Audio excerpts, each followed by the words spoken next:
Nous prenons la route pour Toul-Karem, au nord-ouest de la Cisjordanie. Mais à chaque entrée de la ville, nous tombons sur des checkpoints et toujours la même réponse de la part des soldats israéliens. C'est fermé à cause de la guerre. C'est très dangereux, faites attention. Nous trouvons un accès par de petites routes palestiniennes. Si Israël juge la ville dangereuse, c'est à cause de la présence de brigades armées dans le camp de réfugiés. Nous sommes autorisés à rencontrer un combattant, mais nous devons suivre des règles très strictes de sécurité, laisser nos téléphones portables dans notre voiture. Tout est très sécurisé, on sait qu'il y a des caméras partout à l'intérieur. Dans ce dédale de petites ruelles, nous savons que ces caméras permettent de suivre nos moindres faits et gestes. La prise d'image est très limitée, nos guides surveillent tout ce que nous filmons. Au-dessus de nos têtes, des toiles tendues protègent des drones. Ce sont des impacts de balles. Il y a quelques jours, Tsahal a mené une opération musclée pour neutraliser des dirigeants des brigades du quartier. Avant notre rencontre avec un combattant, on tient à nous emmener dans une des familles en deuil, celle de Djihad Cheradeh, qui dirigeait la faction armée du Fatah. C'est une photo de mon neveu. Je suis heureux pour Djihad. Maintenant, c'est un martyr. Ce qu'il s'est passé est terrible. L'armée israélienne les a tués sans une once d'humanité. Ils auraient pu les arrêter sans les tuer. Après 1 heure d'attente, un des combattants nous rejoint. Pour l'interview, des photos de martyrs sont collées sur ses chargeurs. Lui vient du djihad islamique. Toutes les factions combattent ici ensemble, Hamas y compris. Ça nous donne de la force pour combattre et renverser l'ennemi. La guerre à Gaza a renforcé ses convictions. Ce sont eux qui nous occupent. Ici et à Gaza, il n'y a qu'une seule et unique occupation. Il n'y a pas de solution pacifique. Si les occupants s'en vont, tout s'arrête. Les autorités locales nous avouent leur impuissance. Il n'y a aucune lueur d'espoir pour les Palestiniens. Il n'y a pas de paix. Il n'y a pas de vie économique et sociale. Il n'est plus question que d'arrestations, de tueries. L'occupation militaire a laissé des traces sur la nouvelle génération et l'a forcé à penser ainsi. Beaucoup d'habitants de Toul-Karem comprennent eux aussi la radicalisation de la jeune génération. Et la multiplication des incursions de Tsahal devrait renforcer ce soutien. 2 jours après notre venue, l'armée a détruit une partie du camp et éliminé 6 combattants. Voilà, donc reportage, vous l'avez compris, de Claire Cambier et Camille Souhaut, étroitement contrôlé par les combattants et les terroristes qui opèrent dans cette région. Le Hamas avait appelé au soulèvement des Palestiniens en Cisjordanie. Ça ne s'est pas produit. Et pourtant, il y a ce climat de guerre. Que se passe-t-il en Cisjordanie ? C'était malheureusement un peu prévisible. L'effet collatéral de l'opération de légitime défense que l'armée israélienne est en train de développer à Gaza Nord a pour effet collatéral de radicaliser une partie des Palestiniens de Cisjordanie.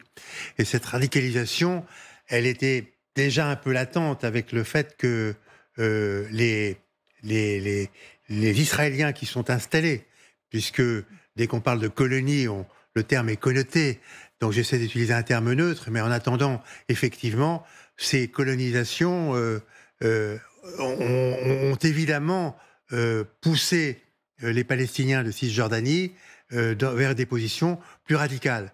Et effectivement, à un moment donné, il va falloir quand même que le gouvernement israélien décide si, en Cisjordanie, on essaie de s'appuyer sur le gouvernement Fatah ou pas. Et le risque est qu'à ce moment-là, il n'y ait plus de représentants du tout de la population palestinienne.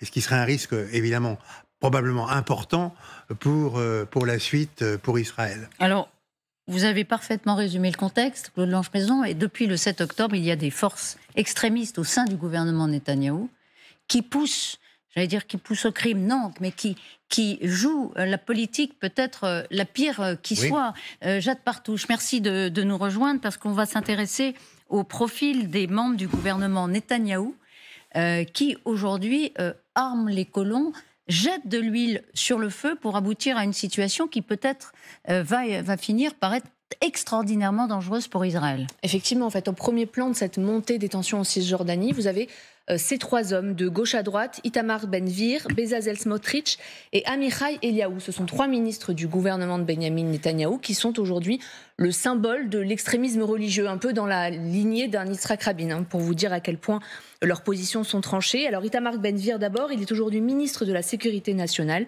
depuis décembre 2022. Il est arrivé ici après une coalition entre un Benyamin Netanyahou qui cherchait une majorité à la Knesset et les formations d'extrême droite. Il est critiqué bien sûr pour ses positions extrêmement radicales. L'exemple parfait, 3 jours après sa nomination, il se rend à Jérusalem-Est, au mont du Temple, endroit sacré bien sûr pour les Palestiniens, et voici ce qu'il déclare.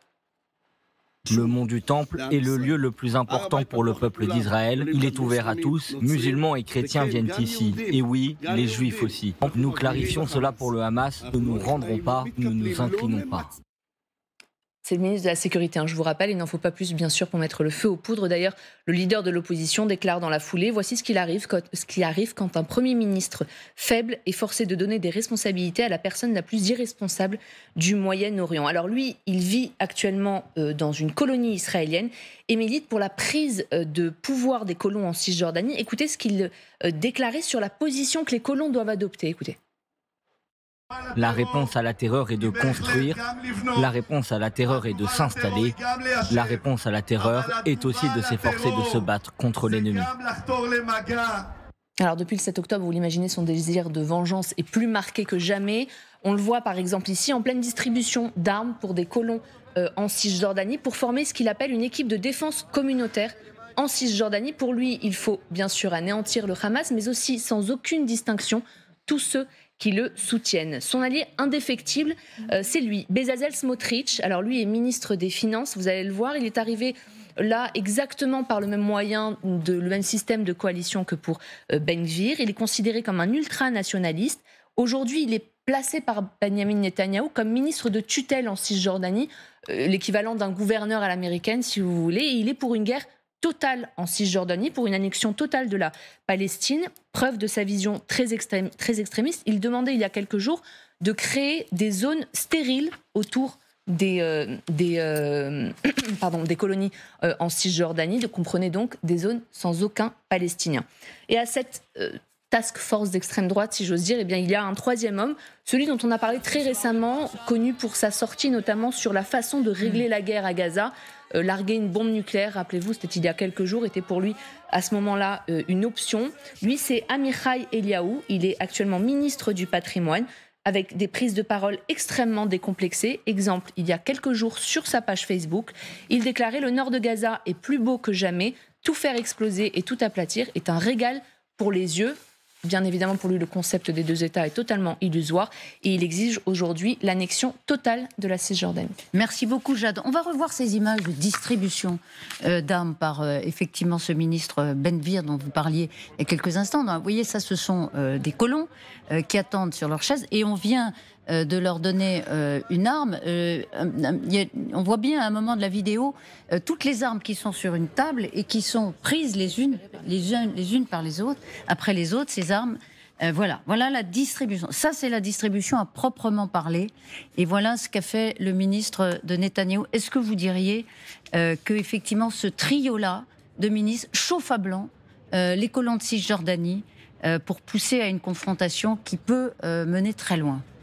Mais je crois que Yair Lapid, le chef d'opposition, a très bien expliqué que M. Netanyahou est maintenant pris dans un piège qu'il a construit lui-même depuis la fin de décembre, quand il a mis en place ce gouvernement d'extrême et droite. On a vu au début, après les premiers jours, après le 7 octobre, et avec cet échec, la grande échec sous la responsabilité du gouvernement de M. Netanyahou, que ces trois ministres d'extrême droite étaient assez silencieux parce que, bien sûr, une grosse partie de la responsabilité de cet échec, c'est aussi sur eux, sur la politique qu'ils ont menée. Maintenant, ça fait 2 semaines que, en fait, mis à part par ce gouvernement de guerre où ils ne font pas partie, ils essayent de réexister politiquement. C'est leur façon de le faire, justement d'exciter et de contribuer à cette inflammation